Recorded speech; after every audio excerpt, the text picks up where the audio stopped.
제주 바다에서 40년을 살았지만 그런 광경은 처음이었습니다. 배에 오르려던 순간 거대한 바다 거북이가 제 앞을 가로막았습니다. 그 거북이는 움직이지 않고 가만히 저를 바라보고 있었습니다. 이건 단순한 우연이 아니었습니다. 제주 바다가 제게 전하려던 경고였습니다. 제 이름은 김혜중, 제주도의 늙은 어부입니다.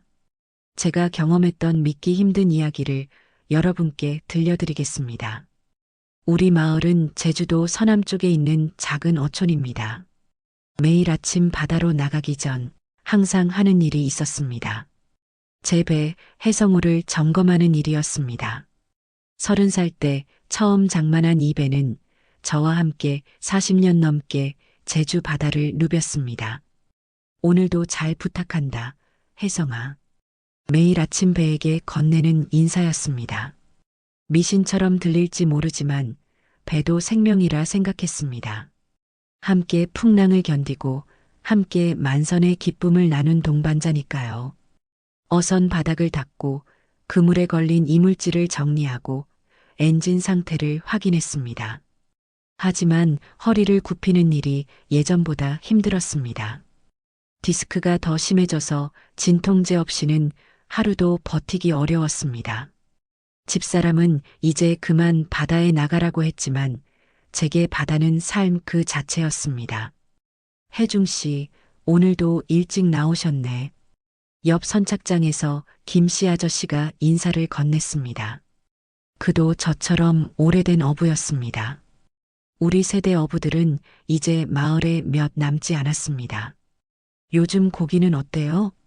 예전에 비하면 절반도 안 됩니다. 김씨 아저씨는 고개를 끄덕였습니다. 우리 모두 알고 있었습니다. 해마다 물고기가 줄어들고 있었습니다. 중국 어선들의 불법 조업, 대형 어선들의 무분별한 남획, 그리고 바다 오염까지 제주 바다는 서서히 메말라가고 있었습니다. 그럼에도 저는 필요한 만큼만 잡는 방식을 고수했습니다. 아버지에게 배운 방식이었습니다. 바다는 내가 가진 그물보다 크다. 욕심내지 마라. 아버지의 말씀을 항상 가슴에 새겼습니다. 한 번에 많이 잡아 돈을 더 버는 것보다 꾸준히 조금씩 잡아 오래 어업을 하는 것이 중요하다고 생각했습니다. 하지만 요즘 젊은 어부들은 이런 생각을 구식이라고 비웃었습니다. 특히 최 부초는 제게 직접적으로 말했습니다. 혜중 아저씨, 그런 방식으로는 경쟁에서 살아남을 수 없어요. 부촌이는 우리 마을에서 가장 큰 어선을 가진 55세의 선주였습니다. 그의 현대식 어선은 하룻밤에 우리가 일주일 동안 잡는 것보다 더 많은 물고기를 잡아 올렸습니다. 하지만 저는 제 방식을 바꾸지 않았습니다. 필요한 만큼만 잡고 작은 물고기는 다시 바다로 돌려보냈습니다. 계절을 지키고 금어기를 존중했습니다. 제가 아버지에게 배운 방식이었고 제가 바다와 맺은 약속이었습니다. 그렇게 그날도 어업을 마치고 집으로 돌아오는 길이었습니다. 문득 한 가지가 떠올랐습니다. 내일이 우리 집사람 순자의 생일이었습니다. 40년 넘게 함께한 아내, 젊은 시절 저를 믿고 따라와 고생만 시킨 여자였습니다. 매년 그녀의 생일에는 특별히 자리돔이나 다금바리를 잡아 미역국을 끓여주는 것이 우리 부부만의 전통이었습니다. 그 전통은 한 번도 어긴 적이 없었습니다. 집에 들어서자 순자가 마당에서 빨래를 널고 있었습니다. 제가 오는 소리를 듣고 고개를 돌렸습니다. 오늘은 일찍이네. 바다가 좀 거칠어서 내일 다시 나가려고 해. 마당 의자에 앉았습니다. 순간 허리에 찌릿한 통증이 일었습니다. 아침에 먹은 진통제가 떨어지는 듯 했습니다. 아이고, 낮은 신음이 저도 모르게 나왔습니다. 순자는 그 소리를 놓치지 않았습니다. 그녀는 빨래를 마저 널고 제 옆에 앉았습니다. 약 먹었어? 아침에 먹었어. 의사가 무리하지 말라고 했잖아. 디스크가 심해지면 수술해야 한다고 했어. 순자의 얼굴에 걱정이 가득했습니다. 의사는 무거운 것을 들지 말고 허리를 굽히는 일을 피하라고 했습니다. 하지만 어부에게 그런 일을 피하라는 건 바다에 나가지 말라는 말과 같았습니다. 당신, 이제 그만할 때 되지 않았어? 70이면 충분히 일했잖아. 이제는 쉬어도 될 때야. 이 말은 오래전부터 나온 이야기였습니다. 순자는 몇 년 전부터 제게 은퇴를 권유했습니다. 마을에서 작은 해산물 가게를 운영하는 그녀는 제가 바다에 나갈 때마다 불안해했습니다. 그래, 한번 생각해 볼게. 걱정하고 있는 아내의 얼굴을 바라보며 손을 잡았습니다. 거친 손이었습니다. 해산물을 다루고 김을 말리고 생선을 손질하며 평생을 보낸 손이었습니다. 그녀도 저만큼이나 고된 삶을 살았습니다. 내일 당신 생일이지? 순자는 살짝 놀란 표정이었습니다. 그러네. 난 잊고 있었어. 내일 바다에 나가서 다금바리 잡아올게. 당신이 좋아하는 미역국 끓여줄게. 아내는 쑥스러운 듯 웃었습니다. 나이 들어도 여전히 예쁜 미소였습니다. 나이 먹으면 생일이 무슨 의미가 있다고. 의미가 있지. 당신이 태어나서 내 곁에 있다는 것, 그거면 충분히 축하할 일 아닌가. 순자는 더 이상 말을 잇지 못했습니다. 그녀의 눈가에 살짝 눈물이 맺혔습니다. 순자의 생일 아침, 저는 평소보다도 더 일찍 눈을 떴습니다. 시계를 보니 새벽 4시였습니다. 부엌에서 물을 끓여 커피를 타 마시고 간단히 씻은 뒤 출항 준비를 했습니다. 바다로 향하는 길에는 이미 몇몇 어부들의 모습이 보였습니다. 폭우로 향하는 길, 바다의 냄새가 코끝을 스쳤습니다. 짠 내음과 함께 뭔가 다른 것이 섞여 있었습니다. 평소와는 다른 냄새였습니다. 오늘의 바다는 표면적으로는 잔잔해 보였지만 뭔가 심상치 않은 기운이 감돌고 있었습니다. 오늘 날씨 좋네요. 포구에 도착하자 이미 출항 준비를 하고 있던 최성기가 반갑게 인사를 건넸습니다. 60대 중반의 그는 저보다는 후배였지만 이미 30년 넘게 바다를 함께한 동료였습니다. 그러게 기상 예보도 좋다고는 하는데 제 대답은 반신반의하는 투였습니다. 성기는 의아한 표정으로 물었습니다. 왜 그러세요? 뭐 이상한 거라도 느끼세요? 아니, 그냥 바다가 오늘 좀 다르게 느껴져서. 다르다니요? 완전 잔잔한데요. 성기는 이해하지 못하는 표정이었습니다. 그도 오랜 어부였지만 모든 어부가 바다의 미세한 변화를 같은 방식으로 느끼는 것은 아니었습니다. 포구에는 이미 여러 어부들이 출항 준비를 하고 있었습니다. 그 중에는 부촌이의 대형 어선 대양호도 보였습니다. 어이구, 해중 아저씨? 그 나이에 아직도 저 낡은 배를 끌고 나가시는 겁니까? 부촌이가 비웃듯 말을 걸어왔습니다. 그의 목소리에는 조롱이 가득했습니다. 젊은 선원들이 그의 말에 킥킥거렸습니다. 그래, 오늘은 집사람 생일이라 특별히 좋은 다금바리를 잡으려고. 다금바리요? 하, 우리는 오늘 참치랑 방어 잡으러 갑니다. 그래야 돈이 되지.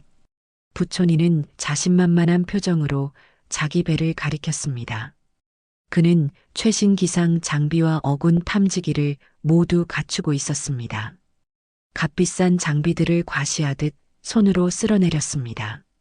젊은 어부들에게 바다는 그저 정복하고 약탈할 대상일 뿐이었습니다. 부촌이를 뒤로하고 해성으로 걸어갔습니다.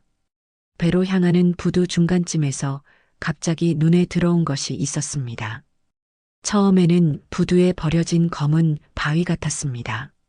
하지만 가까이 다가가자 그것은 바위가 아니었습니다. 바다거북이? 놀라움에 저도 모르게 중얼거렸습니다. 부두 위에 커다란 바다거북이 한 마리가 있었습니다. 그것도 아주 큰 녀석이었습니다. 등껍질의 지름이 좋기 1미터는 넘어 보였습니다. 제주에서 평생을 살았지만 이런 큰 거북이는 처음 보는 것이었습니다. 더 이상한 것은 그 거북이의 행동이었습니다. 보통 바다 거북이는 사람을 보면 도망갑니다. 하지만 이 거북이는 꼼짝도 하지 않고 저를 바라보고 있었습니다. 목을 길게 빼고 검은 눈동자로 저를 응시하는 모습이 마치 무언가를 전하려는 듯 했습니다. 비켜, 거북아. 출항해야 해. 제가 옆으로 비켜가려 하자 놀랍게도 거북이도 같은 방향으로 움직였습니다. 제 길을 막아선 것입니다. 어이, 혜중씨, 무슨 일이에요?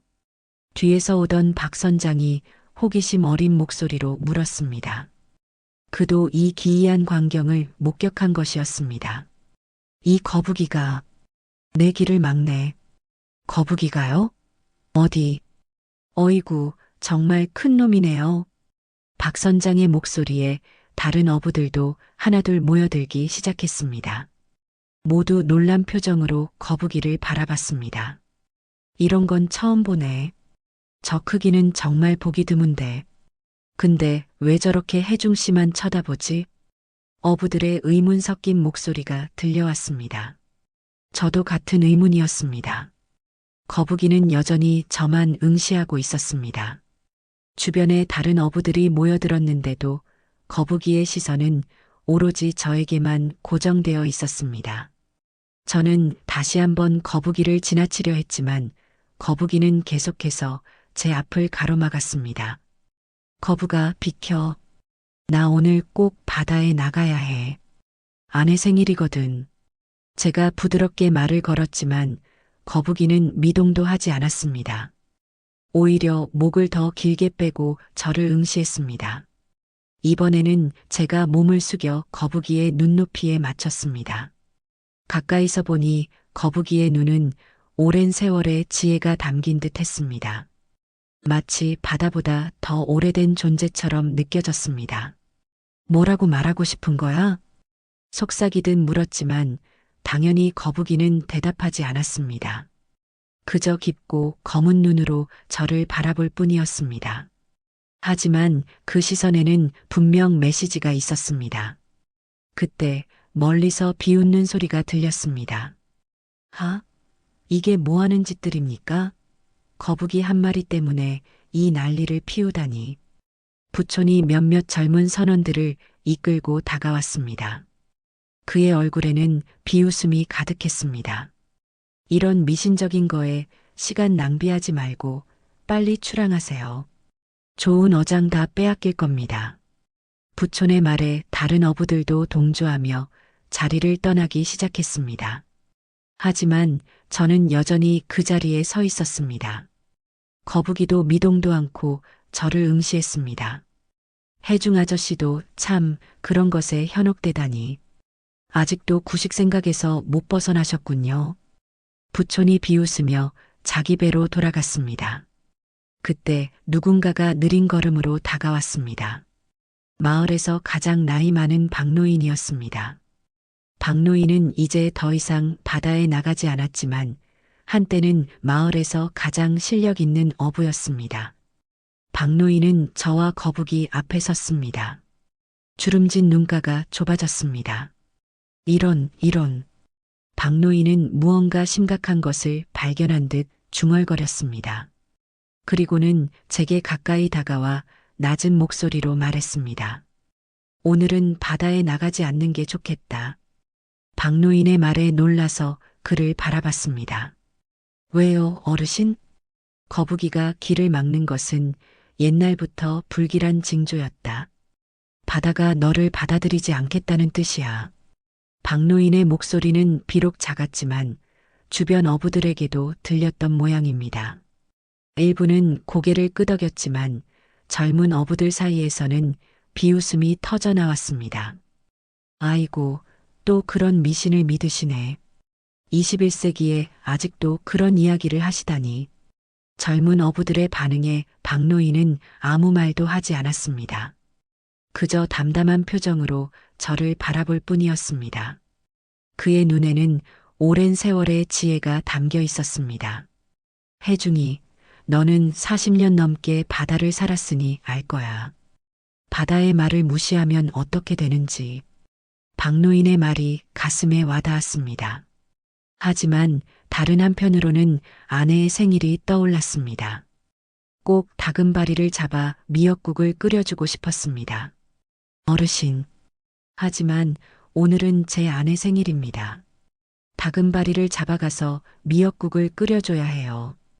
박노인은 이해한다는 듯 고개를 천천히 끄덕였습니다. 그 마음은 알겠지만 때론 살아서 돌아가는 것이 가장 큰 선물일 수도 있다네. 박노인은 그 말을 남기고 천천히 자리를 떠났습니다. 그의 뒷모습이 왠지 더 작아 보였습니다. 오랜 세월 마을의 정신적 지주였던 그도 이제는 젊은이들에게 비웃음을 사는 구식 노인이 되어버린 것 같았습니다. 거북이는 여전히 그 자리에서 미동도 없이 저를 바라보고 있었습니다. 제 마음속에는 갈등이 일었습니다. 출항해야 할까 말아야 할까? 아내의 생일 선물을 위해 바다로 나가야 할까? 아니면 이 기이한 경고를 받아들여야 할까? 저는 핸드폰을 꺼내 아내에게 전화를 걸었습니다. 전화벨이 몇 번 울리고 순자가 받았습니다. 여보세요? 나야 나. 이 시간에 웬일이세요? 무슨 일 있어요? 아니, 그게 말을 어떻게 꺼내야 할지 망설였습니다. 미신처럼 들릴 수도 있었으니까요. 하지만 솔직하게 말하기로 했습니다. 여기 부두에 큰 바다거북이 한 마리가 나타났어. 그런데 내 앞을 계속 가로막고 있어. 비켜가려 해도 계속 내 앞을 막아. 잠시 침묵이 흘렀습니다. 아내는 말없이 듣고 있었습니다. 그리고 박노인이 와서 말하길, 이건 바다가 주는 경고라고. 오늘은 출항하지 말라고 하더라. 여전히 순자는 대답이 없었습니다. 그녀는 미신을 잘 믿는 편은 아니었습니다. 하지만 제가 바다에서 살아남은 것은 제 직감 덕분이라는 것도 잘 알고 있었습니다.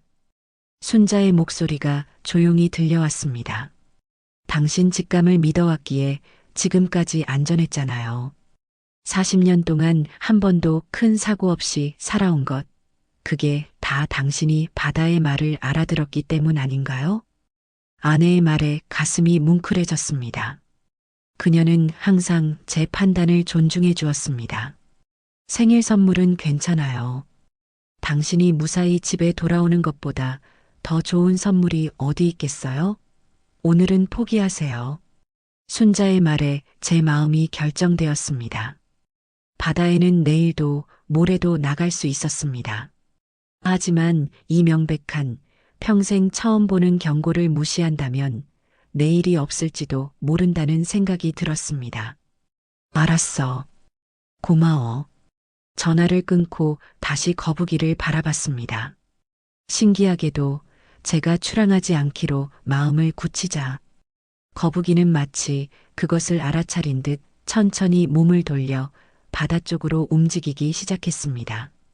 제가 다시 집으로 돌아가려고 하자 주변 여부들의 반응은 다양했습니다.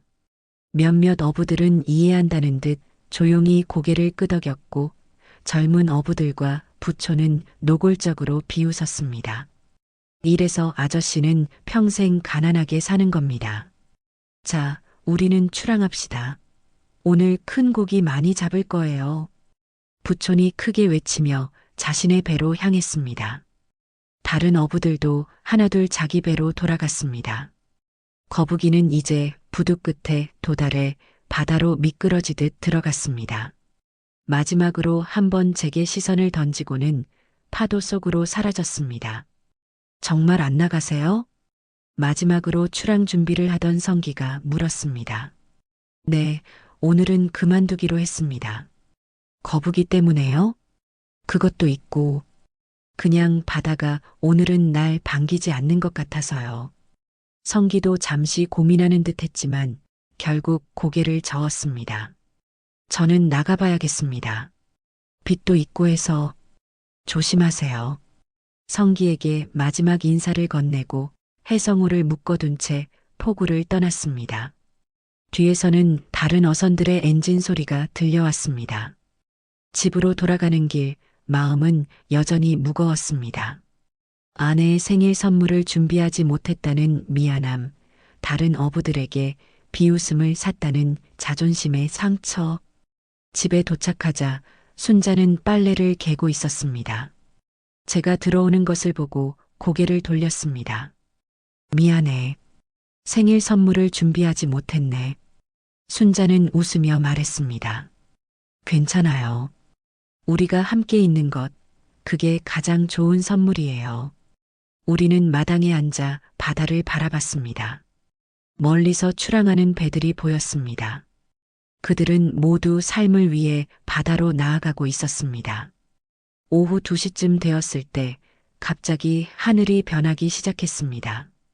아침에는 맑았던 하늘이 순식간에 검은 구름으로 뒤덮였습니다. 바람도 점점 거세졌습니다. 바다 위로 검은 구름이 몰려오는 모습이 심상치 않았습니다. 이상하네. 오늘 날씨 예보는 맑다고 했는데 순자도 하늘을 걱정스럽게 올려다봤습니다. 바람이 너무 세요. 그때 전화벨이 울렸습니다. 혜중 씨, 뉴스 보셨어요? 제주 서남해 안에 폭풍이 몰려온대요. 가슴이 철렁했습니다. 오늘 아침에 많은 배들이 출항했습니다. 부촌의 대형 어선뿐만 아니라 여러 소형 어선들도 바다로 나갔습니다. 이런, 어서 폭우로 가봐야겠어. 급히 외투를 걸치고 마을 폭우로 향했습니다. 순자도 따라 나섰습니다. 폭우에 도착하자 많은 사람들이 모여 있었습니다. 출항한 가족들을 기다리는 부인들과 자녀들, 그리고 마을 노인들이 해안가에 줄지어 서 있었습니다. 모두가 먹구름 낀 바다를 응시하고 있었습니다. 몇 척이나 나갔어요? 마을 이장에게 물었습니다. 15척 정도 나갔어. 15척? 적지 않은 수였습니다. 특히 소형 어선들은 이런 폭풍에 매우 취약했습니다. 연락은 됐어요? 아직 몇 배하고만 연락이 닿아. 대양호는 방금 무전이 왔는데 급히 귀향 중이라고 했어. 하지만 나머지 배들은 아직 연락이 안 돼. 이장의 눈에도 걱정이 가득했습니다. 바다는 점점 더 거칠어졌습니다. 파도가 포구벽을 넘어 철썩이며 들이쳤고 바람은 나무를 뿌리째 뽑을 듯 휘몰아쳤습니다. 하늘은 완전히 검은색으로 변했고 비가 억수같이 쏟아지기 시작했습니다. 해경에 연락했어? 벌써 출동했어. 하지만 이 날씨에 구조 작업도 쉽지 않을 거야. 그때 누군가가 소리쳤습니다. 배다. 배가 오고 있어. 모두가 눈을 부릅뜨고 바다를 바라봤습니다. 거센 파도를 헤치고 한 척의 배가 포구를 향해 오고 있었습니다.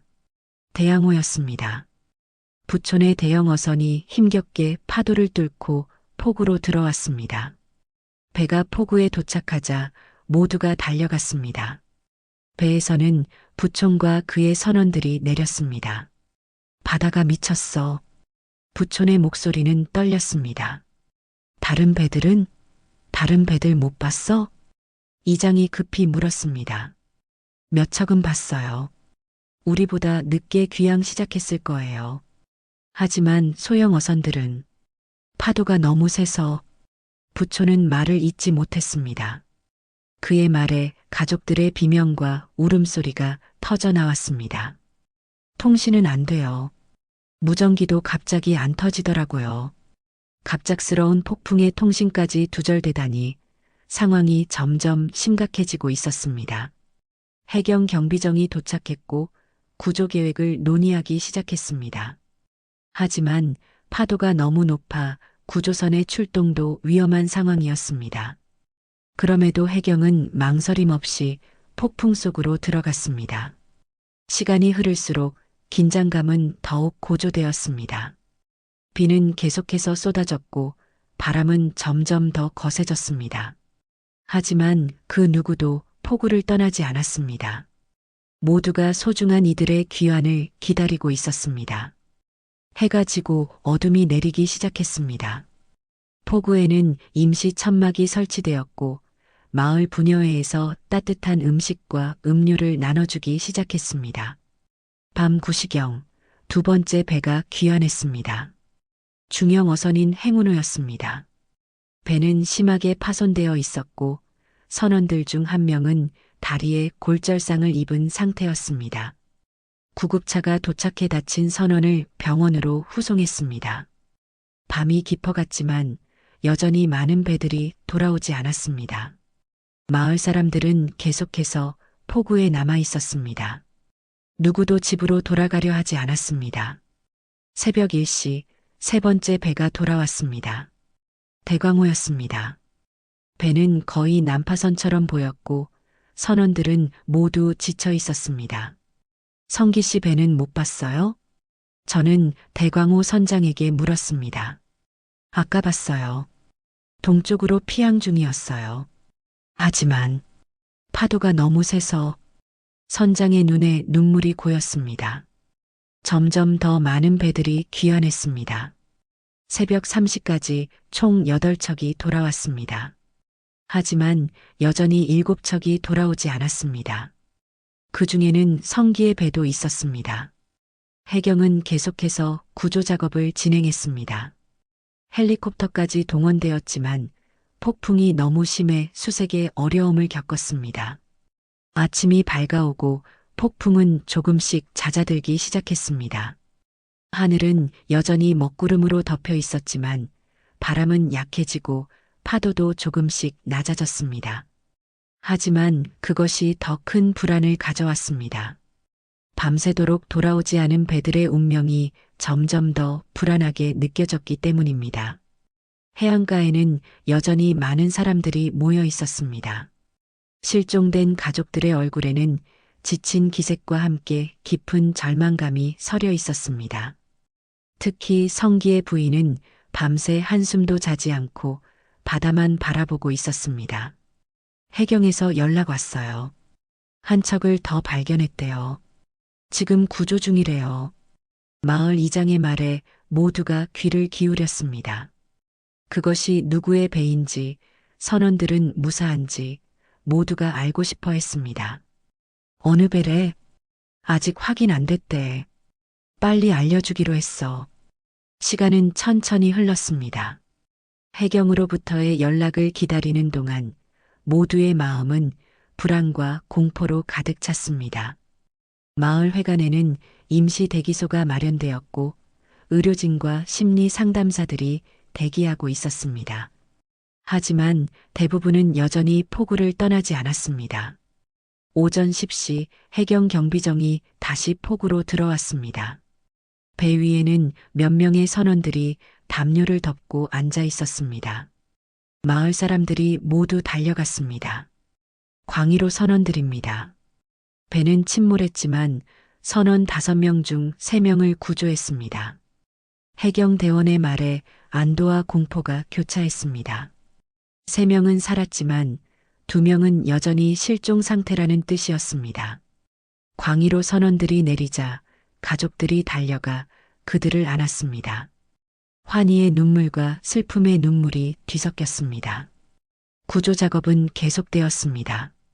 해경은 모든 가용 인력과 장비를 동원해 수색을 이어갔고 주변 지역의 어선들도 수색에 동참했습니다. 하지만 시간이 흐를수록 희망은 점점 줄어들었습니다. 저는 포구에 서서 바다를 바라봤습니다. 거북이의 경고가 이것을 의미했던 것인지, 만약 제가 출항했다면 지금 어떤 상황이었을지 생각하니 몸이 떨렸습니다. 동시에 아직 돌아오지 못한 이들에 대한 죄책감도 밀려왔습니다. 그들에게 더 강하게 경고했어야 했을까? 박노인의 말을 그들에게도 전했어야 했을까? 순자가 제 옆에 다가와 손을 잡았습니다. 자책하지 마세요. 아내의 말에 고개를 끄덕였지만 마음속 무거움은 쉽게 가시지 않았습니다. 폭풍이 지나가고 이틀째 되는 날, 하늘은 맑았습니다. 마치 아무 일도 없었던 것처럼 평화로운 바다가 펼쳐졌습니다. 저는 다른 마을 사람들과 함께 회관에 모였습니다. 이장의 표정이 굳어 있었습니다. 무거운 소식이 있다는 것을 직감했습니다. 방금 해경에서 연락이 왔습니다. 이장의 목소리가 떨렸습니다. 회관에 모인 모든 이들이 숨을 죽였습니다. 실종됐던 5척 중 3척이 발견되었습니다. 하지만 이장은 말을 잇지 못했습니다. 그의 눈에 눈물이 고였습니다. 모두 심하게 파손된 상태였습니다. 백조호는 완전히 침몰했고 성진호와 용왕호는 뒤집힌 채 발견되었습니다. 이장의 말에 회관에는 비명과 통곡이 터져 나왔습니다. 실종됐던 12명의 어부 중 지금까지 7명이 사망한 것으로 확인되었고 나머지 5명은 여전히 실종 상태라는 절망적인 소식이었습니다. 현재까지 확인된 사망자는 이장이 천천히 명단을 읽기 시작했습니다. 한 명 한 명 이름이 언급될 때마다 가족들의 울음소리가 더 커졌습니다. 그 명단에는 성기의 이름도 있었습니다. 회관을 나와 마을길을 걸었습니다. 모든 집의 대문에는 검은 리본이 걸려 있었습니다. 평소 활기찼던 마을이 마치 생기를 잃은 것 같았습니다. 죄책감이 밀려왔습니다. 더 강하게 경고했어야 했을까? 그들을 말리기 위해 더 노력했어야 했을까? 하지만 그때의 상황에서 누가 제 말을 들었을까요? 그것은 그저 미신이라며 웃음거리가 될 뿐이었을 겁니다. 얼마 후 마을 공동 장례식장에서 합동 장례식이 거행되었습니다. 고향을 떠나 살고 있던 희생자들의 가족들까지 모두 모여 장례식장은 슬픔으로 가득 찼습니다. 검은 상복을 입은 사람들 사이로 작은 아이들의 울음소리가 더욱 가슴을 아프게 했습니다. 아버지를 잃은 아이들, 남편을 잃은 아내들, 아들을 잃은 부모들, 모두가 눈물로 얼룩진 얼굴로 영정사진을 바라보고 있었습니다. 장례식이 진행되는 동안 저는 맨 뒤편에 조용히 앉아 있었습니다. 죄책감과 슬픔이 뒤섞여 마음이 무거웠습니다. 장례식이 끝나갈 무렵 누군가가 제 옆자리에 천천히 앉았습니다. 돌아보니 박노인이었습니다. 슬픈 날이구나. 박노인이 낮은 목소리로 말했습니다. 저는 말없이 고개를 끄덕였습니다. 40년 넘게 바다에서 살았지만 이런 비극은 처음입니다. 나도 그렇다. 80년 가까이 이 마을에서 살았지만 이렇게 많은 젊은이들을 한꺼번에 보내는 건 처음이야. 박노인의 목소리에는 깊은 슬픔이 묻어 있었습니다. 그는 잠시 침묵하다가 다시 말을 이었습니다. 혜중아, 오늘 장례식 후에 시간 있나? 이야기 좀 나누고 싶어. 네, 어르신. 어디서 만날까요? 서쪽 바닷가 정자에서 만나자.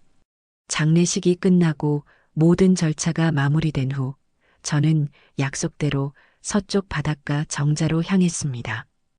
해가 서서히 지기 시작하는 시간이었습니다. 정자에 도착하자 박노인이 이미 와서 기다리고 있었습니다. 그는 바다를 바라보며 생각에 잠겨 있는 듯 했습니다. 제가 다가가자 그는 고개를 돌려 미소를 지었습니다. 왔구나. 앉거라. 정자 난간에 나란히 앉았습니다. 잠시 둘 다 말없이 바다만 바라봤습니다. 떨어지는 해가 점점 더 붉게 바다를 물들이고 있었습니다. 혜중아, 넌 왜 거북이가 유독 너에게만 경고했다고 생각하나? 모르겠습니다, 어르신. 저도 그게 이상해서요.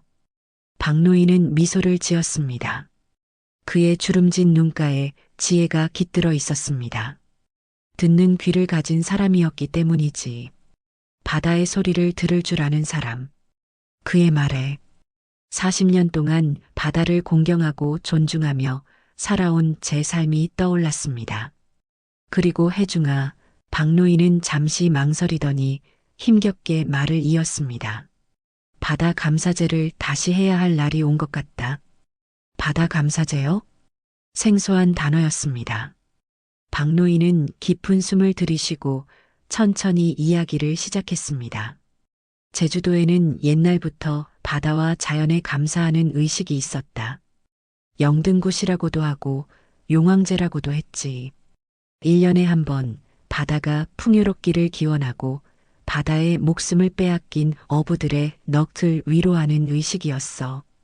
박노인의 목소리는 과거로 돌아간 듯 먼 곳을 바라보는 듯 했습니다. 특히 거북이는 용왕의 사자로 여겨졌어. 거북이가 나타나면 용왕의 메시지를 전하러 온 것이라 생각했지. 그래서 신성시했고 절대 해치지 않았어. 그의 말에 며칠 전 본 거북이의 모습이 선명하게 떠올랐습니다. 그 깊은 눈동자에는 분명 단순한 동물 이상의 무언가가 담겨 있었습니다. 우리 마을은 매년 정월에 바다 감사제를 크게 열었어. 마을 사람들이 모두 모여 하루 종일 의식을 치르고 음식을 나누고 바다에 재물을 바쳤지. 그리고 가장 중요한 건 그날 모든 어부들이 바다와의 약속을 새롭게 했다는 거야. 바다와의 약속이요? 그래. 필요한 만큼만 고기를 잡겠다는 약속, 작은 물고기는 놓아주겠다는 약속, 알을 품은 암컷은 건드리지 않겠다는 약속. 바다와 공존하며 살기 위한 지혜가 담긴 약속들이었지. 박노인의 이야기를 들으며 희미한 기억이 떠올랐습니다. 어린 시절, 아버지가 바다에 나가기 전 항상 바다를 향해 작은 기도를 올리던 모습, 첫 추락날 바다에 소주를 뿌리던 의식, 그것들이 모두 연결되기 시작했습니다. 하지만 일제강점기에 이런 의식들이 미신으로 탄압받고 금지됐어. 우리 고유의 신앙을 없애려고 했거든. 그 후로 감사제는 점점 작아지고 간소화되었지. 박노인의 얼굴에 그림자가 드리워졌습니다. 해방 후에도 상황은 나아지지 않았어. 산업화가 시작되면서 전통은 미신으로 치부되었고 효율과 이익만 중시하는 시대가 됐지.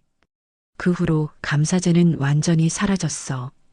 바다와의 약속도 잊혀졌고 어부들은 더 많이 잡기 위해 경쟁하기 시작했지. 그 결과가 바로 지금의 현실이야. 자원은 고갈되고 바다는 병들고 어부들은 더 위험한 곳으로 나가야 생계를 유지할 수 있게 됐어. 박노인의 말이 가슴 깊이 와닿았습니다. 40년 바다에서 살면서 저도 그 변화를 몸소 느껴왔습니다. 점점 줄어드는 어획량, 사라지는 어종들, 오염되는 바다. 감사제는 단순한 미신이 아니었어. 그것은 자연과의 공존을 위한 지혜였어. 조상들은 바다가 무한하지 않다는 것을 알았고 그것을 존중하는 방법을 의식에 담았던 거야. 박노인의 말이 끝나자 갑자기 어릴 적 기억이 선명하게 떠올랐습니다. 10살쯤 되었을 때 아버지가 저를 데리고 바닷가에 갔던 날이 생각났습니다. 아버지는 손에 작은 밥그릇을 들고 있었고 조용히 바다에 밥을 던지며 무언가를 중얼거렸습니다. 아버지, 왜 밥을 바다에 버려요? 제가 물었던 기억이 났습니다. 버리는 게 아니라 나눠주는 거야. 바다가 우리에게 먹을 것을 주니 우리도 바다에 감사의 마음을 전하는 거지. 잊고 있던 그 기억이 선명하게 돌아왔습니다. 그것이 아버지가 지키던 작은 감사제의 흔적이었던 것입니다. 혜중아, 이번 비극은 우연이 아니야. 인간의 오만함에 대한 자연의 응답이었어. 거북이는 너에게 경고했고 넌 그 메시지를 들었지. 하지만 다른 이들은 듣지 않았어. 이제 우리가 무엇을 해야 할지 알겠나? 그 순간 모든 것이 명확해졌습니다. 바다 감사제를 다시 부활시켜야 합니다. 제 입에서 자연스럽게 말이 나왔습니다. 그것이 제가 해야 할 일이라는 강한 확신이 들었습니다. 그래. 바다와의 약속을 다시 새롭게 하고 자연과 공존하는 방법을 배워야 해. 이번 비극이 헛되지 않으려면 우리는 변해야 해. 박노인의 얼굴에 미소가 번졌습니다.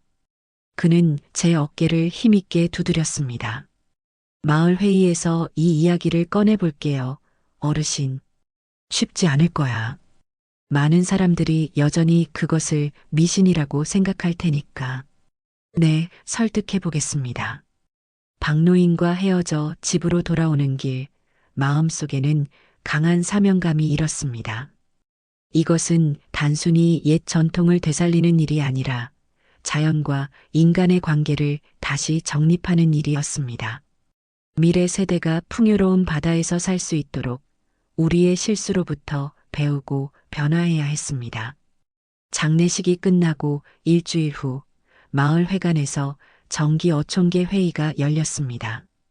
이번 회의의 주요 안건은 폭풍 피해 복구와 향후 대책 마련이었습니다. 마을 주민 대부분이 참석했고 저도 평소보다 일찍 자리에 앉아 있었습니다. 가슴 한편으로는 불안함이 있었지만 제가 해야 할 일이라는 확신이 더 컸습니다. 이장이 회의를 시작했습니다. 먼저 피해 현황을 말씀드리면 이장은 상세한 피해 상황을 설명했습니다. 5척의 배가 완전히 파손되었고 12명의 목숨이 희생되었으며 어구와 시설물 파손액이 총 3억 원을 넘는다는 내용이었습니다. 참석자들의 표정이 무거워졌습니다.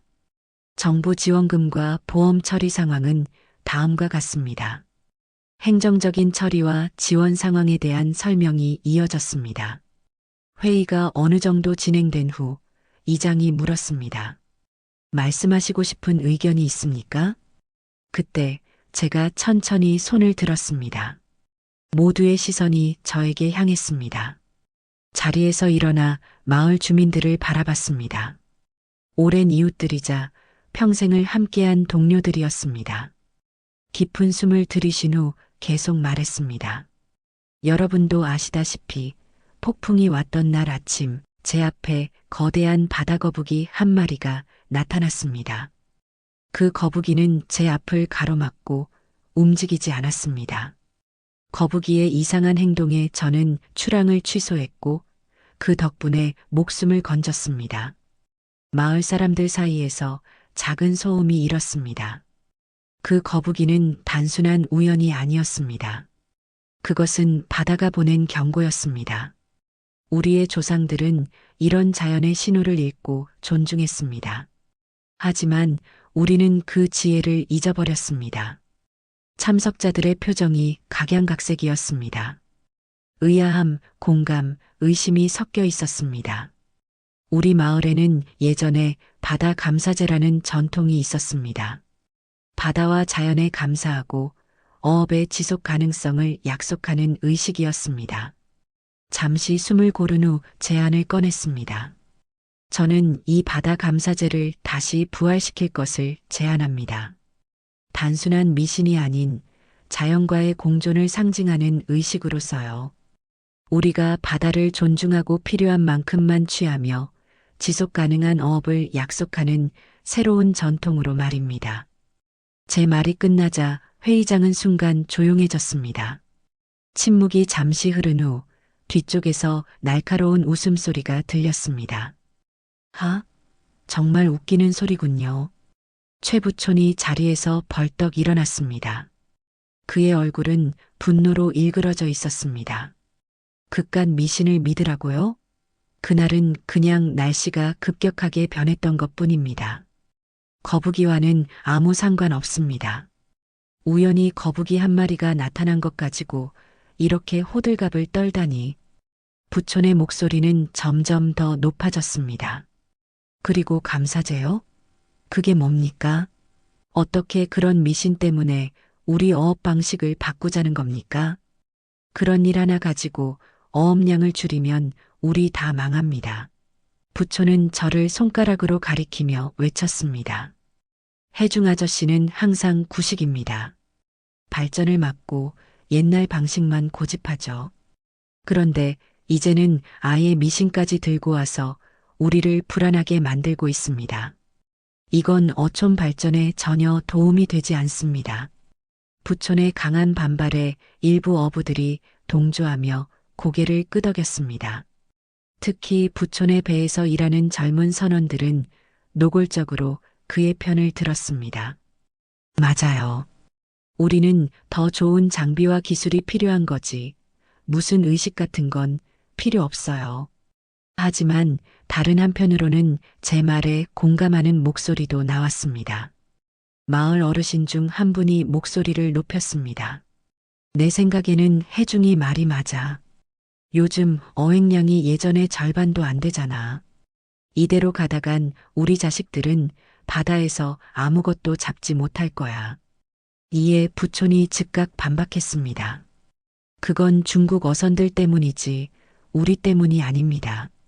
우리가 더 적극적으로 잡지 않으면 다 그놈들이 가져갑니다. 회의장은 점점 더 격렬한 논쟁으로 번져갔습니다. 감사제를 지지하는 사람들과 반대하는 사람들 사이의 대립이 선명하게 드러났습니다. 대체로 나이든 어부들과 희생자 가족들은 찬성하는 편이었고 젊은 어부들과 부촌의 영향 아래 있는 선원들은 반대하는 편이었습니다. 논쟁이 점점 격해지자 이장이 나서서 진정시켰습니다. 여러분, 진정하십시오. 오늘 당장 결정할 사안은 아닙니다. 혜중 씨의 제안을 모두가 곰곰이 생각해보고 다음 회의에서 다시 논의하는 것이 어떨까요? 이장의 중재에 소음이 조금 잦아들었습니다. 하지만 부촌은 여전히 분노한 표정이었습니다. 다음 회의까지 기다릴 필요도 없습니다. 저는 절대 반대합니다. 그리고 마을 대부분도 저와 같은 생각일 겁니다. 부촌은 제게 날카로운 시선을 던지며 자리에 앉았습니다. 회의장의 분위기는 여전히 팽팽했습니다. 이장이 마무리 발언을 했습니다.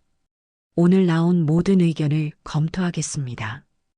혜중 씨의 제안도 기록해두고 다음 회의에서 계속 논의하겠습니다. 그때까지 여러분 모두 차분히 생각해 보시기 바랍니다. 회의가 끝나고 사람들이 하나둘 자리를 떠나기 시작했습니다. 어떤 이들은 제게 지지의 눈빛을 보냈고 어떤 이들은 의심의 시선을 던졌습니다. 마을이 둘로 나뉘는 것 같아 마음이 무거웠습니다. 그날의 마을 회의가 있은 지 일주일이 지났습니다. 그동안 마을은 감사제를 둘러싼 논쟁으로 둘로 갈라진 상태였습니다. 어촌계 마당에서 만나도 인사를 건네지 않는 사람들이 생겼고 사람들이 모인 자리에서는 어김없이 이 주제가 화제가 되었습니다. 그러던 어느 날 아침이었습니다. 날씨는 완벽했습니다. 바람은 거의 없었고 하늘은 구름 한 점 없이 맑았습니다. 바다도 잔잔했습니다. 마을 어부들 대부분이 일찍부터 출항 준비를 하고 있었고 저도 오랜만에 바다로 나갈 준비를 하고 있었습니다. 포구에서는 부촌도 분주히 출항 준비를 하고 있었습니다.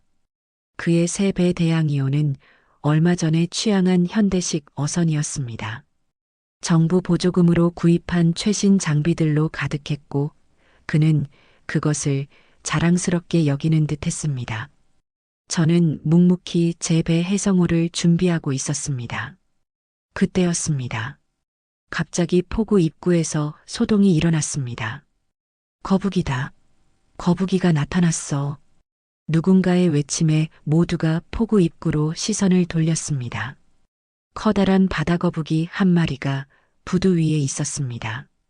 부초는 거북이를 보고 한순간 멈칫했습니다. 그의 얼굴에 당혹감이 스쳤습니다. 하지만 곧 냉소적인 표정으로 바뀌었습니다. 이런 미신 따위. 그는 억지로 웃으며 말했지만 목소리에는 불안이 묻어 있었습니다. 그깟 미신 때문에 기회를 놓칠 수는 없습니다. 동쪽 어장의 대어가 나타났다는 정보가 있어요. 오늘 안 가면 중국 어선들이 다 쓸어갈 겁니다. 부초는 결연한 표정으로 거북이 쪽으로 다가갔습니다. 비켜. 방해하지 마. 부촌이 거북이에게 소리쳤습니다. 부초는 거북이를 빠르게 지나쳐 자신의 배에 올랐습니다. 오늘 대어 잡으러 갑시다. 부초는 배 위에서 외쳤습니다. 대양이호의 엔진이 시동되고 배는 천천히 부두를 떠났습니다. 거북이는 여전히 부두에 있었고 멀어지는 배를 바라보고 있었습니다. 그리고 배가 시야에서 사라지자 거북이도 조용히 바다로 돌아갔습니다. 포구에 남은 사람들은 모두 불안한 표정이었습니다. 저는 그날 계획했던 출항을 취소하기로 했습니다. 뭔가 불길한 예감이 들었기 때문입니다. 안 나가세요? 다른 어부가 물었습니다. 네, 오늘은 그만두기로 했습니다. 거북이가 2번이나 나타났는데 무시할 수 없습니다. 그의 눈에도 불안함이 보였습니다. 그도 출항을 망설이는 듯 했습니다. 그날 오후 평화롭던 마을에 충격적인 소식이 들려왔습니다. 대양이호가 사고를 당했다는 소식이었습니다. 급히 폭우로 달려가 보니 이미 많은 사람들이 모여 있었고 해경 경비정도 와 있었습니다. 멀리서 대양이호가 서서히 폭우로 돌아오는 모습이 보였습니다.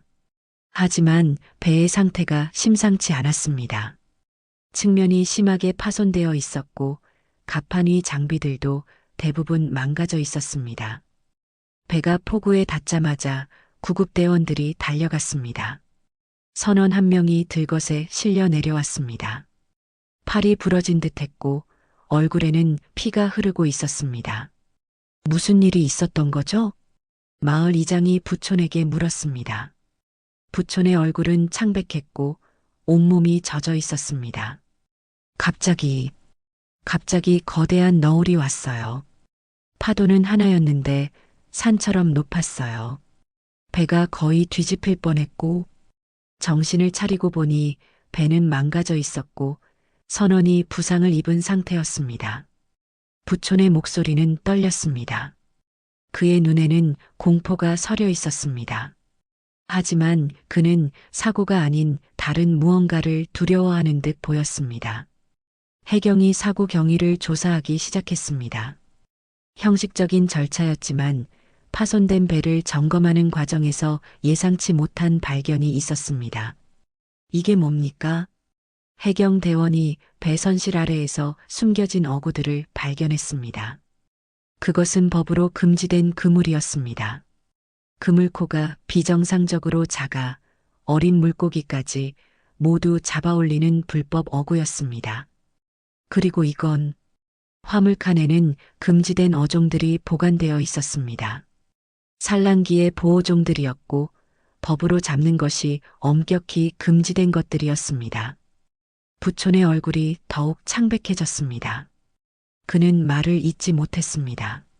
최부촌 씨, 이것들에 대해 설명해 주시겠습니까? 해경의 질문에 부촌은 침묵했습니다. 그의 불법 행위가 모두에게 드러난 순간이었습니다. 조사는 밤늦게까지 이어졌습니다. 해경은 대양이호를 압류하고 부촌에게는 불법 어업 혐의로 조사를 받을 것을 통보했습니다. 더 큰 문제는 조사가 확대되면서 부촌의 오랜 불법 어업 행위가 모두 밝혀진 것이었습니다. 마을 회관에 모인 사람들 사이에서 충격적인 사실이 공유되었습니다. 부촌은 수년간 불법 어구를 사용해 무차별적인 남획을 해왔고 심지어 보호구역에서도 몰래 조업했다는 사실이 드러났습니다. 그가 빠르게 부를 축적할 수 있었던 이유가 바로 이런 불법 행위 때문이었습니다. 어떻게 이런 일을, 우리가 사는 바다를 망치는 행동이잖아. 한 노인이 한탄했습니다. 이틀 후 부촌에 대한 법적 처벌이 내려졌습니다. 그는 거액의 벌금과 함께 어업 면허가 정지되었고 그의 배는 모두 압류되었습니다. 더 이상 그가 바다에서 일할 수 없게 된 것입니다. 마을을 떠나는 날 부촌은 쓸쓸한 뒷모습을 보였습니다. 한때 마을에서 가장 성공한 어부였던 그는 이제 모든 것을 잃고 떠나는 신세가 되었습니다. 그를 배웅하는 사람은 아무도 없었습니다. 부촌이 떠난 후 마을에는 새로운 이야기가 퍼지기 시작했습니다. 거북이는 정직한 사람을 지키고 부정한 사람을 벌하는 거야. 해중시처럼 바다를 존중하는 사람은 구해주고 부촌처럼 바다를 착취하는 사람은 벌하는 거지. 그건 단순한 미신이 아니야. 자연의 법칙인 거야. 사람들의 생각이 변하기 시작했습니다. 특히 부촌의 불법 행위가 드러난 후 많은 사람들이 바다 감사제에 대한 관심을 보이기 시작했습니다. 제가 제안한 것이 단순한 미신이 아니라 자연과의 공존을 위한 지혜라는 인식이 점차 확산되었습니다. 마을 어촌계의 임시회의가 소집되었고 감사제 부활에 대한 논의가 다시 이루어졌습니다. 이번에는 분위기가 완전히 달랐습니다. 감사제를 다시 열어봅시다. 많은 어부들이 지지 의사를 밝혔습니다. 최종적으로 투표가 이루어졌고 압도적 다수로 바다 감사제 부활이 결정되었습니다. 회의가 끝나고 나오는 길에 박노인이 제 어깨를 토닥였습니다. 잘했다, 혜중아. 어르신 덕분입니다. 이제 우리 앞에는 새로운 시작이 기다리고 있구나. 바다와 함께하는 새로운 삶의 방식 말이야.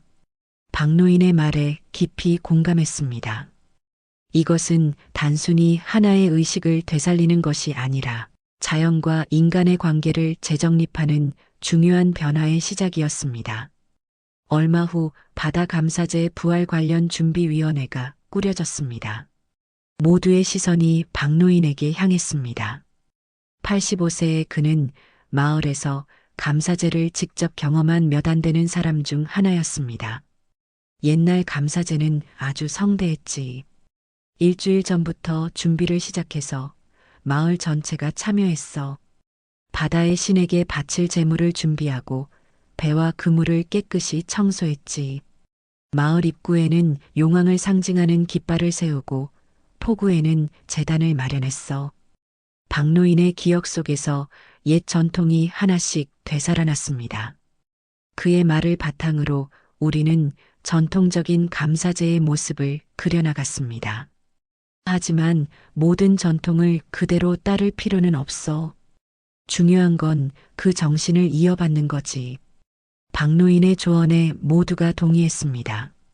감사제는 양력으로 5월 첫째 주 토요일로 정해졌습니다. 이날은 전통적으로 풍어를 기원하던 영등날에 가까운 날이었습니다.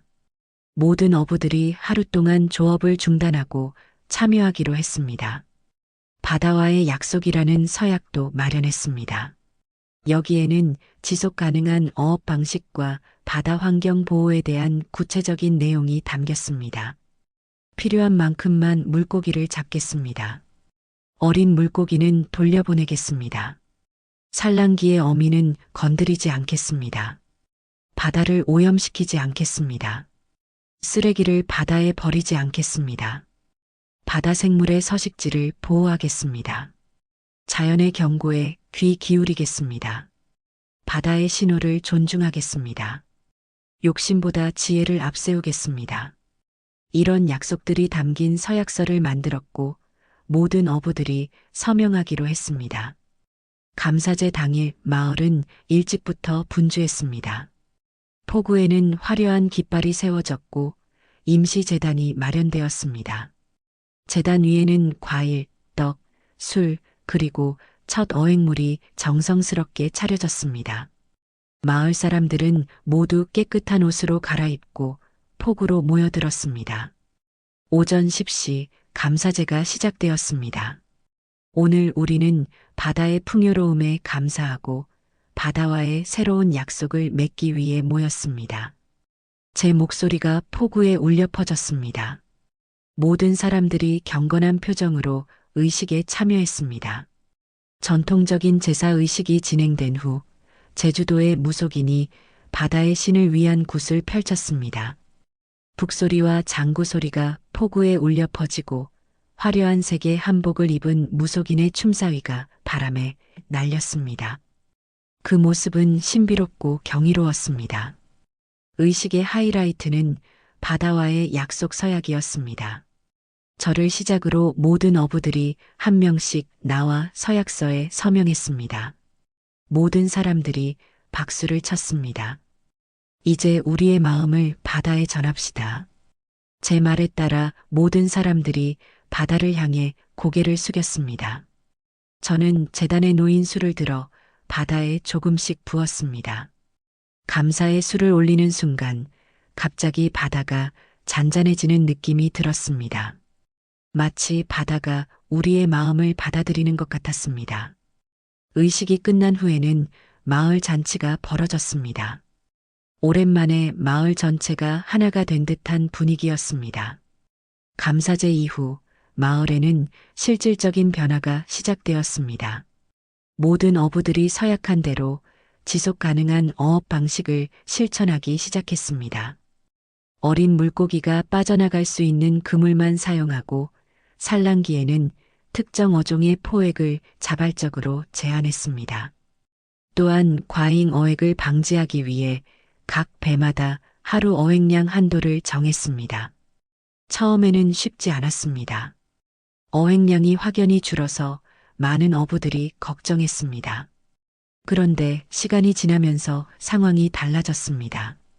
물고기 크기가 점점 커졌고 특히 고급 어종들이 더 자주 잡히기 시작했습니다. 물고기의 품질도 좋아지면서 식당과 시장에서 주목을 받기 시작했습니다. 그리고 나아가서 우리 마을만의 브랜드도 만들었습니다. 환경에 대한 관심이 높아진 소비자들 사이에서 생각보다 빠르게 인기를 얻었습니다. 대형마트와 온라인 마켓에서도 우리 제품을 특별 코너에 진열하기 시작했고 서울의 유명 레스토랑 셰프들이 직접 마을을 찾아오기도 했습니다. 물론 모든 변화가 순탄했던 것은 아닙니다.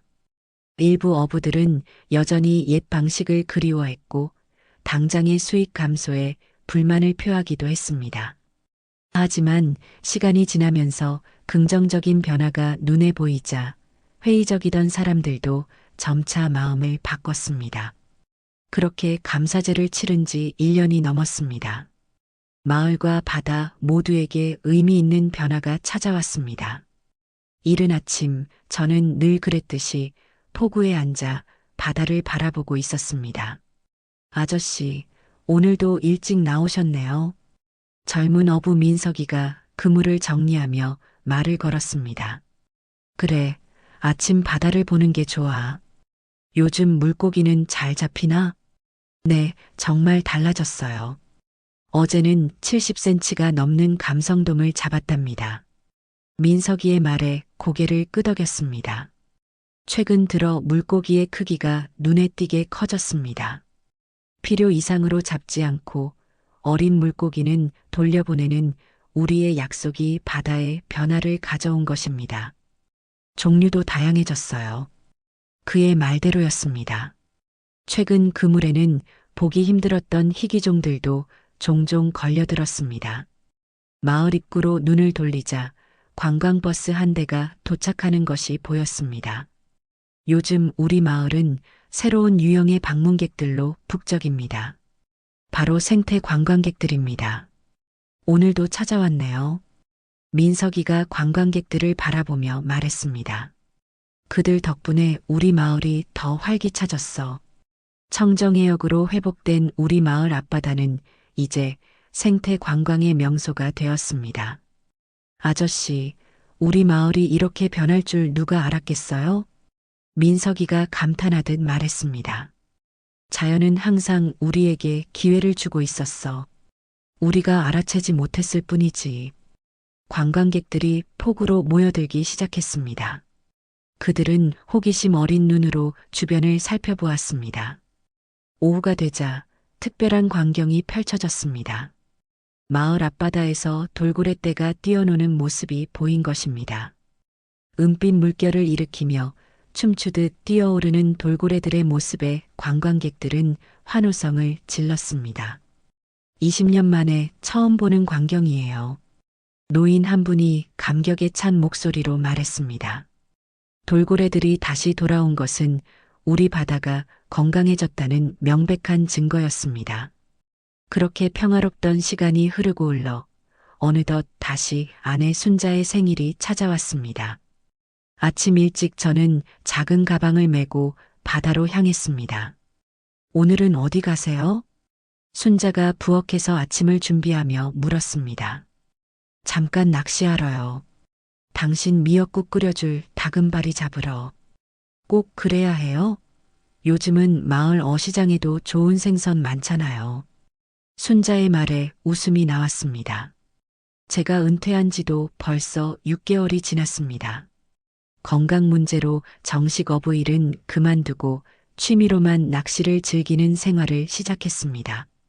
순자는 제가 이제 바다에 나가지 않아도 된다며 기뻐했지만 저는 여전히 바다와의 인연을 완전히 끊을 수는 없었습니다. 당신 생일에는 내가 직접 잡은 물고기로 미역국을 끓여야지. 순자는 미소를 지으며 고개를 저었습니다. 정그러시겠다면 너무 무리하지 말고 일찍 돌아오세요. 걱정 마. 오래 안 있다 올게. 집을 나서 마을 폭으로 향했습니다. 이제 해성호는 민석이에게 물려주었고 저는 작은 낚싯배만 남겨두었습니다. 행복호라는 이름을 붙인 작은 배였습니다. 은퇴 후의 삶을 상징하는 이름이었죠. 바다는 잔잔했습니다. 초여름의 햇살이 바다 위에 금빛길을 만들었고 갈매기들이 평화롭게 날아다녔습니다. 모든 것이 조화롭게 느껴지는 아침이었습니다. 행복호를 타고 마을에서 그리 멀지 않은 작은 바위섬 근처로 향했습니다. 그곳은 제가 좋아하는 낚시터 중 하나였습니다. 특히 다금바리가 많이 모이는 곳이기도 했습니다. 목적지에 도착해 닻을 내리고 낚싯대를 준비했습니다. 미끼를 달고 낚싯줄을 바다에 던졌습니다. 이제 기다림의 시간이었습니다. 낚시의 묘미는 바로 이 기다림에 있었습니다.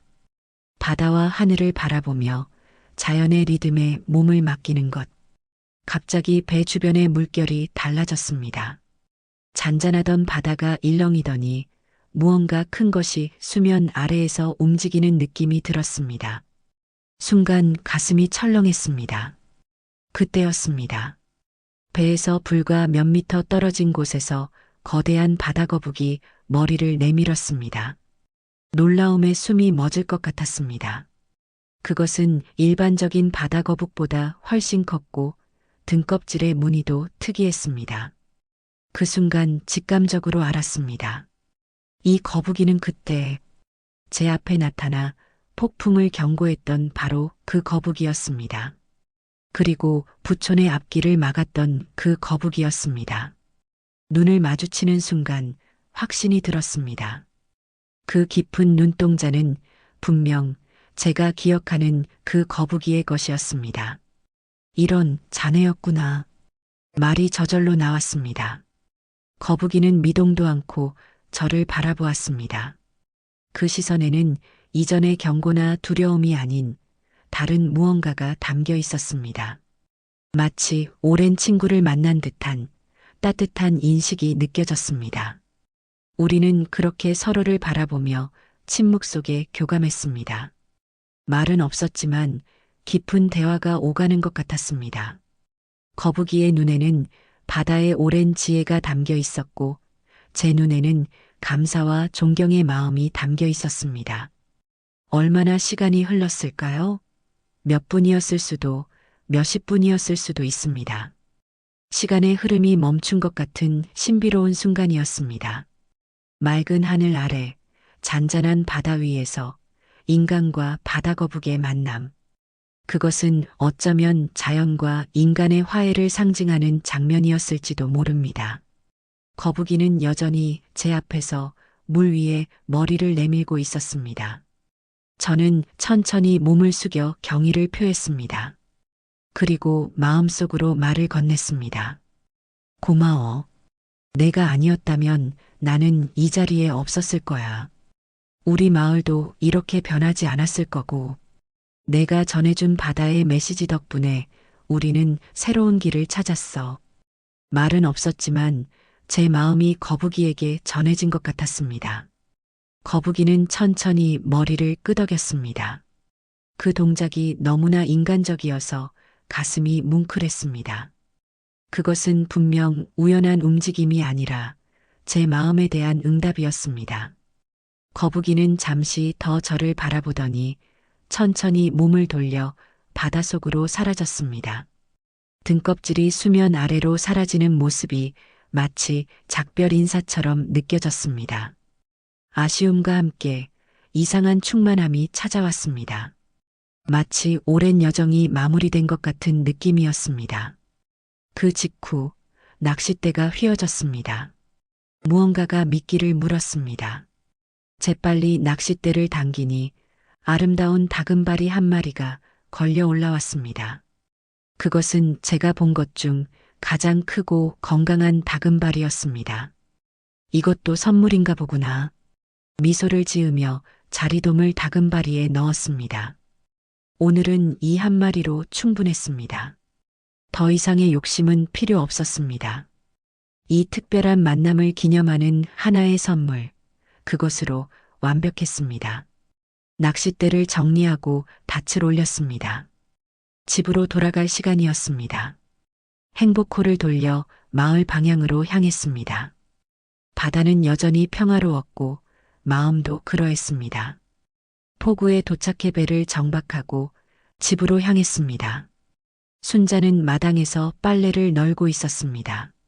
제가 돌아온 것을 보고 반갑게 맞아주었습니다. 잡았네요? 응, 특별한 녀석 한 마리야. 집 안으로 들어가 부엌에서 다금바리를 손질하기 시작했습니다. 순자는 옆에서 미역을 불리고 있었습니다. 오늘 바다에서 특별한 일이 있었어. 무슨 일이요? 거북이를 만났어. 아주 큰 거북이. 순자는 미역을 불리던 손을 멈추고 저를 바라봤습니다. 그 거북이였어요? 그래, 내 앞에 나타났던 바로 그 거북이야. 순자의 눈이 커졌습니다. 어떻게 그런 일이? 나도 놀랐어. 하지만 그 순간 모든 것이 이유가 있다는 생각이 들더라. 우연이 아니라 필연이었던 거지.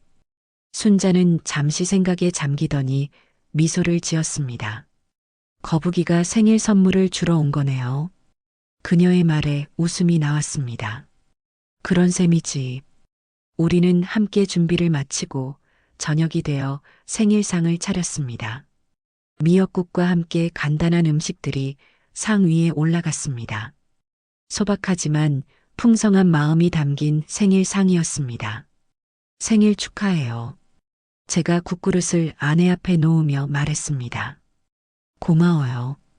밥을 먹은 후 우리는 집 앞 마당 벤치에 나란히 앉았습니다. 저녁 노을이 바다 위로 붉게 물들고 있었습니다. 이웃집에서는 아이들의 웃음소리가 들려왔고 멀리서는 귀향하는 어선의 엔진 소리가 들렸습니다. 그동안 많은 것이 변했네요. 순자가 말했습니다. 그래, 바다도 마을도 우리도 변했어. 더 좋은 방향으로요. 우리는 손을 맞잡고 바다를 바라봤습니다. 석양이 완전히 저물고 첫 별이 하늘에 떠올랐습니다. 바다는 이제 깊은 곤색으로 물들어 있었습니다. 그 위로 달빛이 은빛길을 만들었습니다. 평화로운 밤이었습니다. 우리는 말없이 그 풍경을 바라봤습니다. 말이 필요 없는 순간이었습니다. 40년이 넘는 세월을 함께한 부부에게는 침묵 속에서도 많은 이야기가 오갈 수 있었으니까요. 바다와 인간, 과거와 현재, 전통과 혁신, 모든 것이 조화롭게 어우러지는 순간이었습니다. 거북이가 전해준 바다의 메시지 덕분에 우리는 더 나은 미래를 향해 나아가고 있었습니다. 순환은 완성되었고 새로운 순환이 시작되었습니다. 바다는 영원히 흐르고 우리의 이야기도 그렇게 이어질 것입니다. 제주에 바다가 있는 한 거북이의 전설도 계속될 것입니다.